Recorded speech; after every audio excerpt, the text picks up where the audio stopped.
Next, by using two examples, we look at how does the decoupling equivalence of mutual inductance help to solve circuits. We look at the first example. The Thevenin impedance seen from the port is required. Of course, we can use the method of finding voltage by giving current and vice versa to get its port impedance. Here we find that it's a single point connection of the two mutual inductance coils, and their dots are connected to the common terminal, so we can draw that its decoupling equivalent circuit is like this. If we write it in the form of phasor, that is it.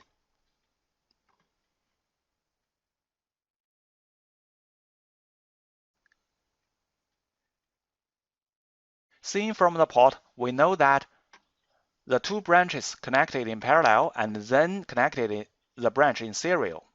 So it's convenient to solve the Thevenin impedance seen from the port by using a complex algebraic relationship.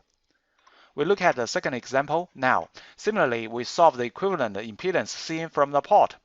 But the circuit has no connection between the two coils, no series, no parallels, and also no single point connection. How do we use the previous conclusion? You see, the right circuit and the left circuit don't have any electrical connection. We know that if the two subcircuits have no electrical connection, connecting a line between them will not produce any current flowing through the line. The conclusion can be proved easily by generalized KCL. So the branch voltage and the branch current of the two circuits will not have any change. That is to say, after introducing the line, the branch variables will not be changed. The only thing that is changed is that the two original subcircuits are not common grounded. That is to say, if we set the reference node of the whole circuit in subcircuit 1, then the subcircuit 2 has no electric potential, while after the two subcircuits are connected by a line, then any node of subcircuit 2 has electric potential of no voltage. But it is irrelevant for solving the branch variables. Now we can find that L1 and L2 become a single point connection and their dots are connected together. So we can draw its equivalent circuit, which is like this.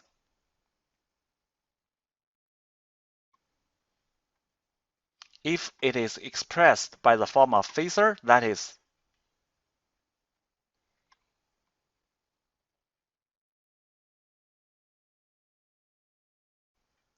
you see, it becomes a serial parallel connection of resistors with complex coefficients. We can easily solve its input impedance. So far, we should find that serial, parallel, and single point connections of the mutual inductance coils significantly help in the simplify.